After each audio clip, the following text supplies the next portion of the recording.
Well, good evening, everybody. Welcome to the show. It is Friday night, 6:30, and I am excited to have you here with us. This is show number 3 in my month of reflection. October is my first year, is the month that I started live streaming, and I am elated to go through this first year and just dig in and reflect on and share with you some of what I have learned, some of what I have gone through. And tonight, it's all about the challenges looking in my productivity system. So I'll be going through some of the things that I went through, some of the changes I had to make, some of the things that didn't work so well. And I'm going to break it down into just 4 different areas: time and attention management, and equipment setup, content planning, and engaging with my audience, and then just giving some strategies that I employed to help me overcome some of the stumbling blocks that I had. So if you're ready, let's dig in. Before I go too far, I just want to say thank you all for being in the live stream. I'm going to go quickly tonight, and then later on, as more folks come in, I will go ahead and welcome you into the building. And while you are listening, as questions come your way, hit type Q colon, and ask your question. I definitely want to answer them. Welcome. I'm Florence. I am your host, and this is the Purposeful Productivity Show. Let's hop right into the first thing, and that is managing time and attention. And why am I starting here? I'm starting here because I added something completely new into an already packed schedule. And when you add something new, it is important to figure out where you're going to fit this new thing, this new work, these new opportunities into that 1,440 minutes you have in a day, not in a week. What you're going to fit in day by day. And I had to do the same thing because I was taking on something new, this live streaming, which is a whole ecosystem in and of itself. And so I took a look. I was struggling at first, let me just say that. And so what I figured out pretty quickly is I hadn't really considered everything that I needed to consider. Let me give you an example, but before I do that, I'm going to talk about my system, what I use and why I use it, and then I'll share with you what wasn't working. So I'm going to talk about 3 parts to my system, 2 parts. First, my technology system. My core, I use Google Calendar, and I have it integrated across all of the hardware that I use. And that's when I'm scheduling things myself and putting them on the calendar myself.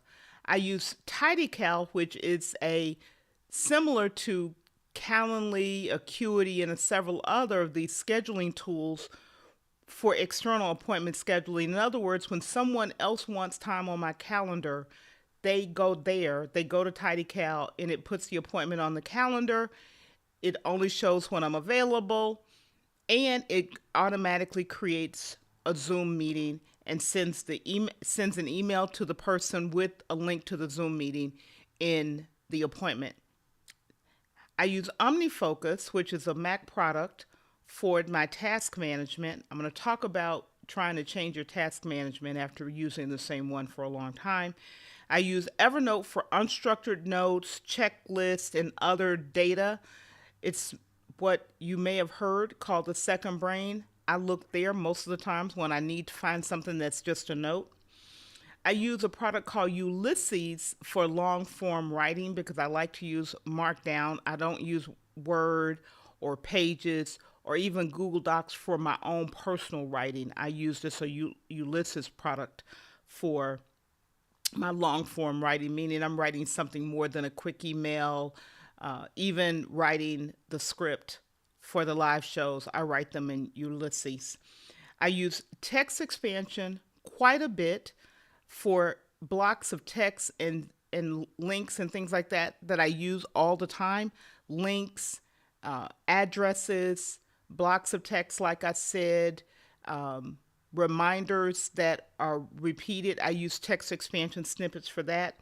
And then the piece that I added in, because I didn't have it when I started, I had it a little bit before I started, but not much longer, not far before I started, is the Stream Deck.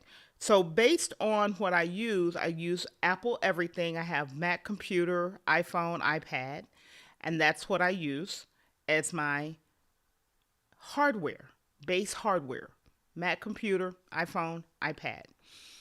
Why was it important for me? It's because they work together and I don't need to spend time figuring out how to make a non-Mac product work with a Mac product. That's really the reason. I can use Linux. I can use, from a hardware standpoint, I can use Windows. I know how to use Windows. And in fact, I do use Windows with my work because we're a Windows shop. But for me, outside of that, everything in my ecosystem is Mac. Then I also use paper. You've heard me say I'm hybrid, and I'm had some challenges figuring out how to work with this hybrid system when I started taking on live streaming. So I use three things in a hybrid. I use, and I'm going to show them to you and hold them up to the camera.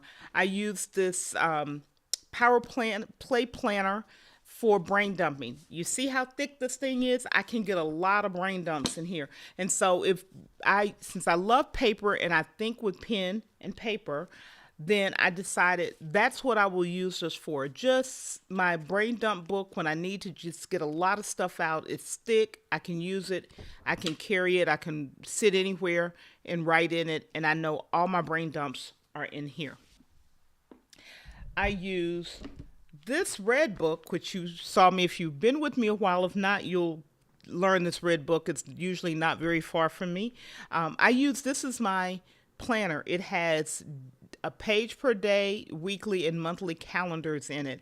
And so I use this when I want to just jot down calendar things, because I don't look at the computer for that when I'm working in the middle of the day. So this stays open on my desk. So that's what I use this for. And it's the entire year. I don't have to change it or anything. And it's got, again, month, week, and day all in this book. The piece that I added in, which has been wonderful for me, was the Focus Planner, or is the Focus Planner. And initially I was using it every day. What I came to understand, because I didn't want to get too confused, was I use this once a week now. Because of the format of it and what it challenges me to think about, I use it once a week to plan and capture my big rocks, so that when I want to do a quick glance and see them, they're right here. I know where they are. I know what to pull out. So what I found, and I also use pen, either a fountain pen or a really nice ballpoint. So paper and me are friends. Now, the other thing, I had to add some other equipment that I'll talk with you about once I get started, but that's my core. My Mac computer, the few pieces of software that I talked about, and that is what I use. Where did the challenge come in? At one point, and you'll see that I put a video out about this, I attempted to move from OmniFocus into Google Task. Now, Google Tasks are a great product. It's a fabulous product. And if you're in the Google ecosystem and that is where you primarily work and you use everything, it works great. What I found for me, I've used OmniFocus for years. It's a Mac task management software, and I have it on my iPad, my computer, and my phone. I have it so that I can talk to our friend, the young lady, on any of the devices, and information will go in. I've got now my Stream Deck button set up to put items into my task manager, which is OmniFocus. When I tried to switch out, I found that I couldn't maneuver as easily as what I was accustomed to doing. So I reverted. We'll talk about strategies, but that was a challenge because I had so much to do that was new, and I needed it to fit into the way my brain and my system already worked. My task management system already worked. Now,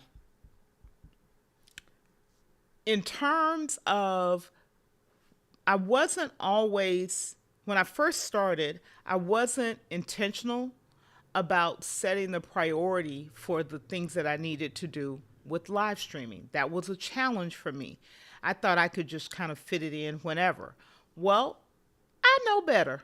You would think I would know better. So I needed to sit down. Pretty quickly, I learned I needed to sit down during my Saturday morning weekly review. And if you want to know more about my weekly review or how to do a weekly review, you can see a video I did named How to Do a Weekly Review in 30 Minutes for some shortcuts. And I've got a few other videos that I've done throughout the year. During my weekly review, I had to make sure I prioritized the work that needed to be done, all of the tasks for the week that needed to be done to make sure I'm ready on Friday for the live stream at the right time, with the right topic, and with the content on the screen that I want everyone to see.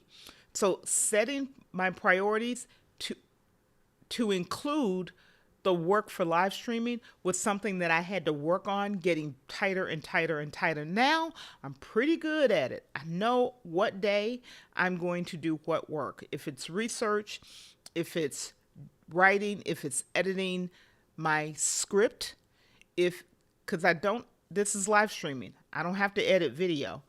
If it's making the overlays, if it is changing the way the screens look, I've got those now set as days of priority when I get those done and times when I get them done. During the week, I also will use my brain dump book. When I see something, I'll just throw it in here as, oh, go back and look at that. So that I have one place I go look for all those ideas related to the live stream, to this show, and to the content that I want to share with you. So when I go through my review, all the actions that I've captured, they're in one of two places. They're in this book or they're in this book. They're no place else. All the actions I put into my task manager. I wasn't doing that initially. I was putting them other places. Like I said, I try to use Google. And all of the reference material, things that are not action items that I need to track in my action tracker, OmniFocus, go into Evernote. So those are the places where I will look for information. That's how I solved the problem because I was getting confused. Let's move on. The next one I want to talk about is equipment and setup. Equipment and the setup of equipment, because I had to get used to new equipment. I had to add in to this my camera, which is an Elgato face cam. I don't have a fancy mirrorless camera. I have an Elgato face cam. My microphone, which is a Samsung QU2 microphone. My in-ear monitors that I wear, especially when I have guests on the show or I'm a guest on someone else's show. And then, of course, I had to add in, this is not equipment, but it goes with the equipment in my mind. That's the streaming software that I use, Ecamm Live. All of these I had to learn how to use. I didn't know how to use a camera. And by that, I mean, I had no idea about ISO and all this other stuff and white balancing. It was all foreign language to me. I had never thought about it. I barely took pictures with my iPhone, and usually it was some document that I wanted to capture for scanning. I don't like taking pictures personally, and so I had to learn. And rather than me learning on something that was very expensive, I said, I'm going to try this face cam thing and see how it works. It may not be as wonderful and do all the fancy stuff, but I'm going to baby step my way into all of the other. Prior to live streaming, I primarily used the camera on one of my laptops when I went into video conference meetings, and I would just make sure that I was visible somewhat. I didn't pay attention to background because I didn't know. Those were all challenges. What's in your background? What do you want people to see? Where do you sit? Where do you place your camera? Those were all challenges for me because I didn't know any of it. I didn't know, other than for amplification, which I had used microphones for. I had used them for amplification, but I didn't know anything about using a microphone and doing all of the stuff with settings and that. I didn't know any of it. And so the way I solved it was I got a simple microphone that I could plug in USB, and that's what I've been doing.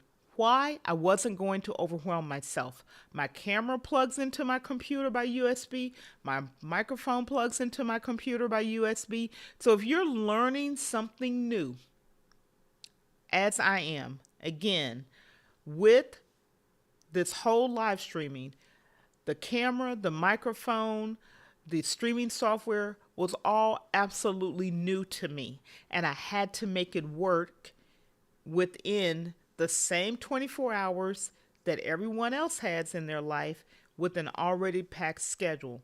I wasn't going to overwhelm myself. Tip there. Rather than trying to do all the things completely, I simply said, I'm going to baby step my way through this new technology, this new way of thinking, this new way of seeing information.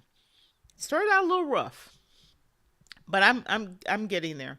And so as I was going through some of it, I was making videos like, for example, how to organize your brain dump. You can see that. You'll know exactly what I do to organize and process my brain dump because I put it in a video. How I do my weekly review, I've talked about that. I put it in a video. I am still working on the role and how to work with specifically the camera and the microphone, but I wanted it to work for me, not for someone else. Didn't want to satisfy anyone else. So my desk setup is even simpler. When I started, I had the camera on a tripod. I now have it on a desk mount and it stays stationary. Why was that important? Had it on top of the monitor. What I found is rather than looking at you, I was looking at the monitor. Moving the camera made sure I stayed focused on you and not focused on the monitor. That was simple. It was a simple solution. My Stream Deck, I've talked about it. I've spent a whole month talking about the Stream Deck because as I learned how to use it, I realized I could reduce the amount of time that I was investing in executing tasks. Adding in all these additional tasks and ways of working and workflows, I was still looking for how do I get it fit in without destroying what was already in place. What do I need to move? How much faster? How much more efficient can I get? Because the challenge was fitting a whole lot more work into the same amount of time that I already had, which was 24 hours in the day. So if you've taken on something new, my encouragement to you is think about how do I get more efficient with the systems, the hardware, the software, the equipment, the paper, the pens, whatever it is you use that you already have. So is this still a work in progress? It's absolutely still a work in progress. But I'm making progress. Number 3 I had to tackle was content planning and engagement with my audience, with you. Planning out what I wanted to cover and making sure I was ready for it. So initially, my content plan was going week by week.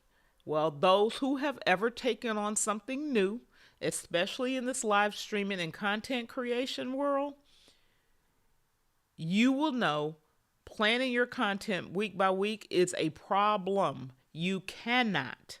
And I quickly learned that week by week wasn't going to work. I didn't have enough bandwidth or runway to do the preparation that was necessary to be ready. I would have hours that I was looking through notes and lessons and going over information that I had and putting down how I do my work, how I process things, how do I do a brain dump, how do I do my weekly planning, and putting it into a content plan and then preparing for a live stream. By the fourth week, I knew I had to change because those first 3 weeks were rough. So at the same time, I was struggling to know what to do and how to engage with you, my audience, the people that I'm here to serve. I very quickly learned that I needed to have a plan for that as well. And I started doing things like creating supporting documents to go along with topics. I started posting content in other places, primarily LinkedIn and a couple of Facebook mastermind groups that I use. That'll grow over time. And I also post a little bit on Twitter. I'm not trying to take on all the things, the TikToks and the Twitch, and I can't even think of all of them. Vimeo, it's too many. I'm not going to try to do that. I haven't even gone into the world of Instagram because any one of them could be more than enough to do it well. So I'm learning, and I learned very quickly. I wanted to engage. These are the places I'm going to engage, and I'll grow over time. So those were things that I had to do. And then from a preparation standpoint, I realized I needed to write my talking points down. I put those in Ulysses initially, get them organized so that the information flows in a sensible way. And then you'll see me glance down because I now put them in bullet points in my iPad so that I just stay on track and don't forget something. And the other thing that was really, really helpful from a content standpoint, and especially an engagement plan standpoint, was enlisting help. This is the one thing that I did right, but it still had challenges because I had to do work to prep. But enlisting help, I have 2 fantastic moderators who is in the live stream every week. They're posting information that you need to have and keep it so that I could focus on delivering content. They're taking care and working with you, my audience, in the live stream as we go along. And so with that, I do want to say hello to a couple of people. And so I just want to say hello to my moderator, Frank Jackson, who is in the building as always, here serving and giving back to you.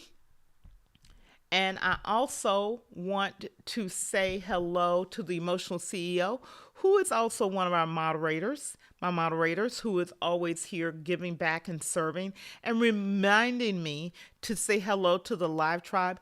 You may not be commenting tonight. You're listening, however. Welcome to the live tribe. And if you're this far in and you've listened so far, absolutely go ahead and leave a comment because you're part of what I call the magical replay crew. And so if you're listening to the replay, leave a comment. Let me know any questions that you have. I would love to answer your questions. So that is where we were with content planning and engagement, and I just showed you how they're helping.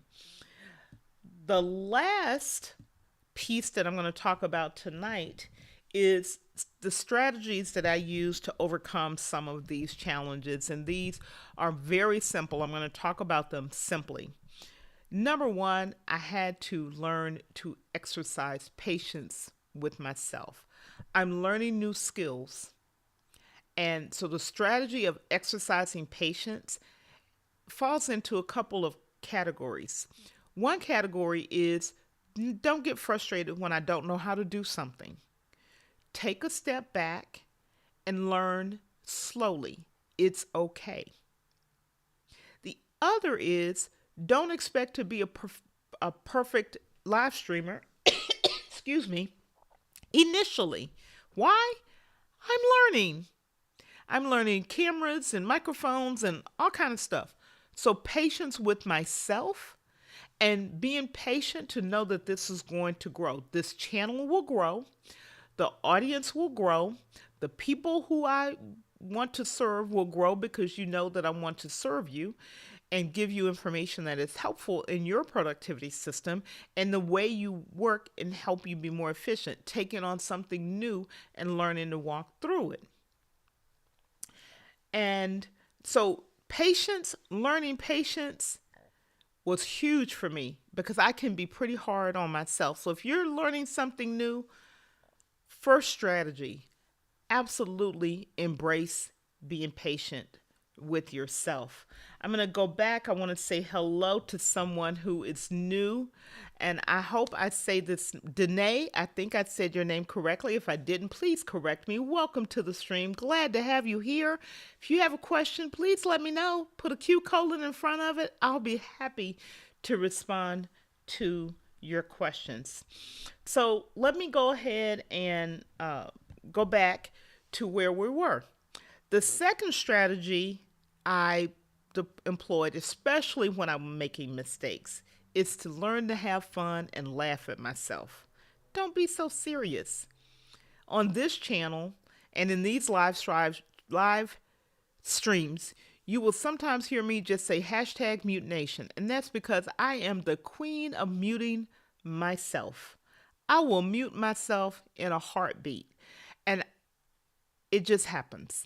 I had to learn to embrace it and have fun with it and not get stressed out. Me getting stressed out doesn't help anybody. So when you're learning and you're taking on something new, your systems are changing, how you're doing work is changing, have a little bit of fun with it. Don't be so serious.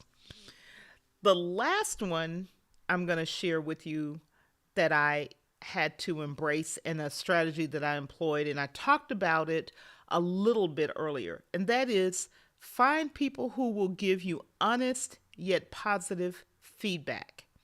You don't know what you don't know, and I didn't know how I was coming across. So I found people who were willing to give me honest and positive feedback.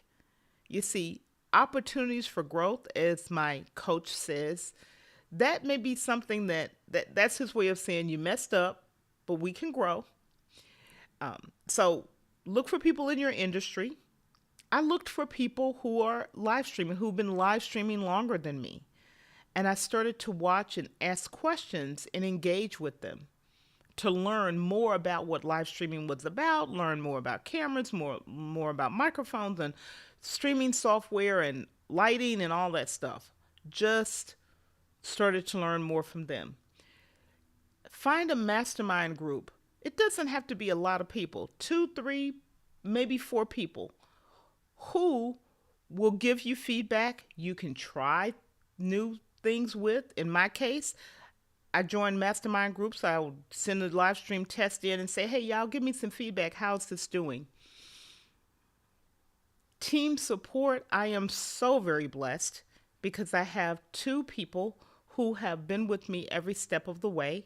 So find someone who will support you, and that's your team. Whatever it is you need, where you're weak, where you don't have the skills. There are things where I don't have skills. I don't have a graphic bone in my body. So I have a master designer who does the graphics for me. It's something that he does. It's something he's extremely good at. I'm talking to the emotional CEO. And together, he's helped me explain what I'm trying to accomplish.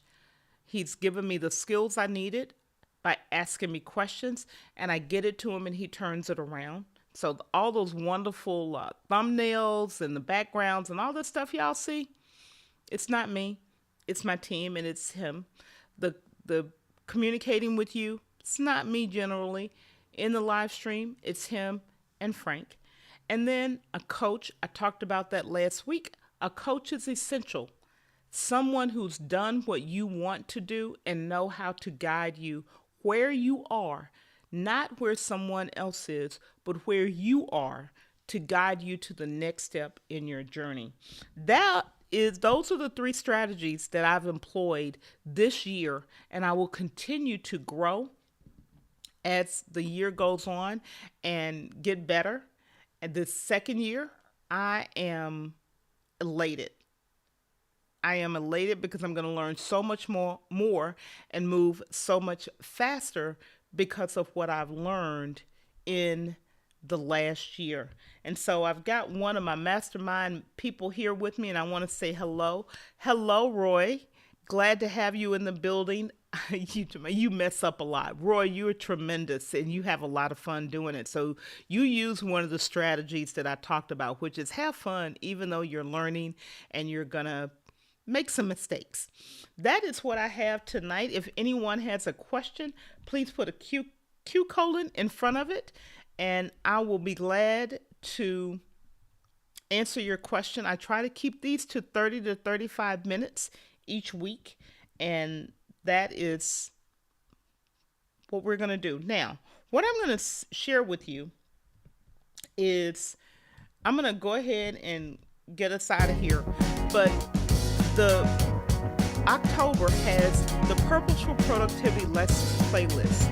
Each of the shows that covers this month of reflection are there. I'll put it in the post show here, and you'll be able to go back and watch the first two shows.